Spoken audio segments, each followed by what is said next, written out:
तो आज का वीडियो उन सारे लोगों के लिए है जो YouTube से अर्निंग करते हैं, पैसा कमाते हैं।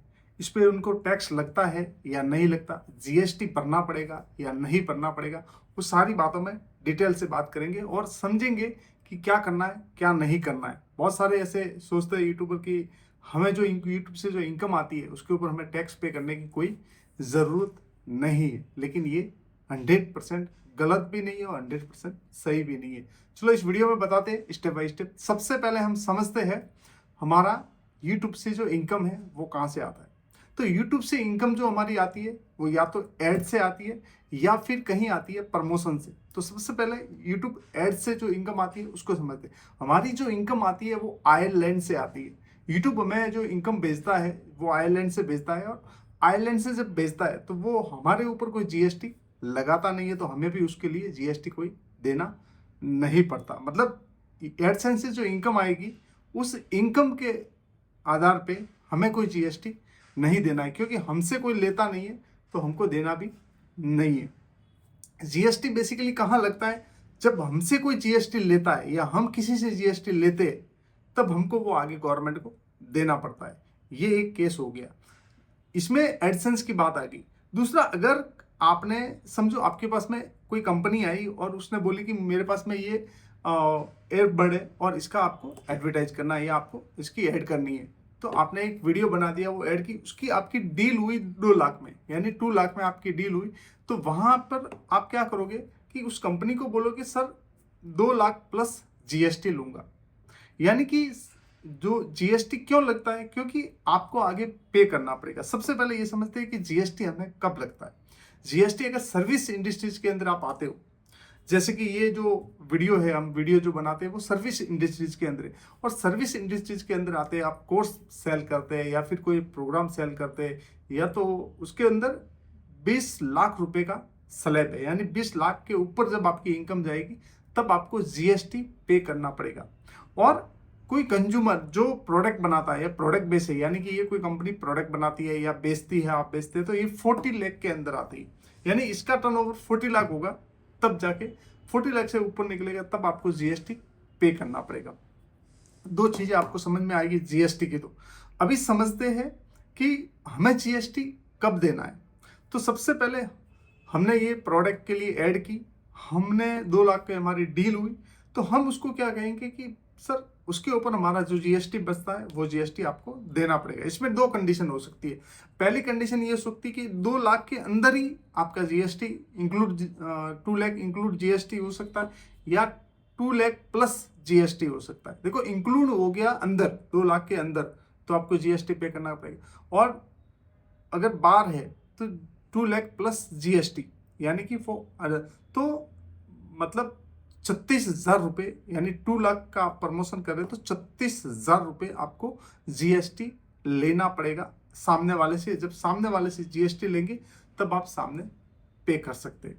समझ में आई बात? यानी कि जब हमें कोई जीएसटी हम लेते और वो जीएसटी सामने वाले हमको भरना है तो फिर वो भरना पड़ेगा, हमने लिया है तो उसको देना ही पड़ेगा।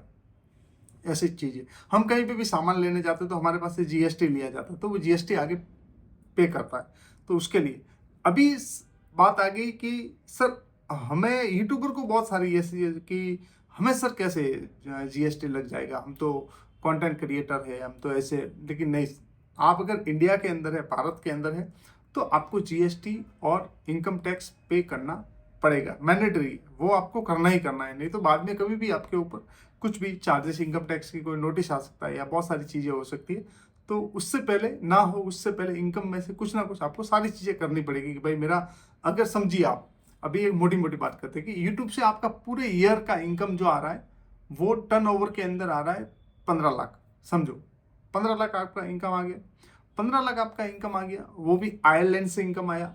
उसके अंदर कोई ब्रांड परमिशन नहीं है, खाली एडसेंस से आया, मतलब जो ऐड आती है बीच में उससे एडसेंस से आया। तो 15 लाख का आपका टर्नओवर हुआ। अभी इसमें 2-3 चीज़ें आती है कि गवर्नमेंट के रूल है और उसमें कुछ क्राइटेरिया है कि आपको 12 लाख तक आपको जीएसटी नहीं पे करना है। 12 लाख से जैसे ही आप ऊपर निकलेंगे आपको जीएसटी पे करना पड़ेगा, जीएसटी सॉरी इनकम टैक्स पे करना पड़ेगा। वो स्लैब है अलग अलग, तो आप उसको देख सकते हैं। उसमें होगा ये कि आपने 15 लाख का टर्नओवर हुआ टर्नओवर आपका 15 लाख का हुआ, लेकिन उसके अंदर जो इनकम है वो अलग है, यानी नेट प्रॉफिट एक अलग गिना जाता है और आपका जो पैसा आया वो अलग।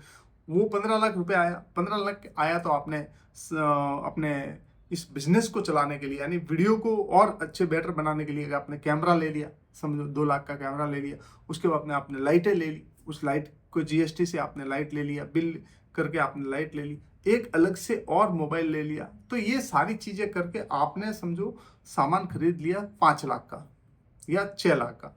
तो उस 15 लाख में से 6 लाख माइनस हो गए, 6 लाख माइनस हो गए, पीछे पीछे 9 लाख, 9 लाख में से आपने अपने ऊपर कुछ खर्च किया, कपड़े लाए, ये लाए, वो लाए, ट्रैवलिंग हुआ, इधर उधर गए, तो उसमें से और 2 लाख कम हो गए, तो अभी हुए 9 लाख में से 7 लाख, और 7 लाख में से और आपके एक्सपेंसिव मतलब घर का जो नीड है वो खर्चा आपने 2 लाख रुपए वो हो गए साल का, तो 7 लाख में से 2 लाख गए, पीछे में से 5 लाख, तो अब आपकी नेट जो प्रॉफिट इनकम है वो है 5 लाख।